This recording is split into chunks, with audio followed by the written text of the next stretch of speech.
माळशिरसमध्ये आज पंतप्रधान मोदींची महायुतीचे उमेदवार रणजितसिंह निंबाळकरांसाठी प्रचार सभा पार पडली। या प्रचार सभेनंतर रणजित निंबाळकर यांच्या पत्नी जिजामाला निंबाळकर आणि त्यांचे पुत्र अभयसिंह राजे निंबाळकरांशी संवाद साधलेला आहे। आमचे प्रतिनिधी सुनील दिवाण यांनी पाहूया। माढा लोकसभेच्या प्रचारासाठी नरेंद्र मोदींची सभा आता माळशिरसला पार पडलेली आहे। अत्यंत मोठी आणि विराट सभा इथं माळशिरसला करून दाखवली होती।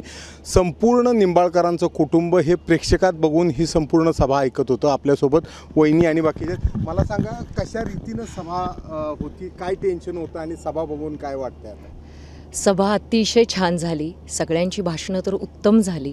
तुम्ही सभेमधली गर्दी पाहूनच बघताय की रणजितसिंह नाईक निंबाळकरांच्या पाठीमागे आणि आपले लाडके सगळ्यांचे पंतप्रधान नरेंद्र मोदीजी आणि आपले फडणवीस साहेब आणि एकंदरीत भारतीय जनता पार्टी ह्याच्या पाठीशी लोक अगदी भक्कमपणे आहेत आणि एवढ्या उन्हातानाची सुद्धा तुफान गर्दी आहे।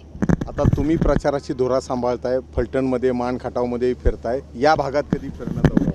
लवकरच। काय वाटते, टेन्शन कितपत आहे? रणजितसिंह नाईक निंबाळकर पुन्हा खासदार होणारच आहेत। आता कुठल्या तालुक्याचा त्याच्यामध्ये किती वाटा आहे हे आपल्याला पाहायचं आहे। कॅमेरामन सचिन जाडेसह सुनील दिवाण, एबीपी माझा।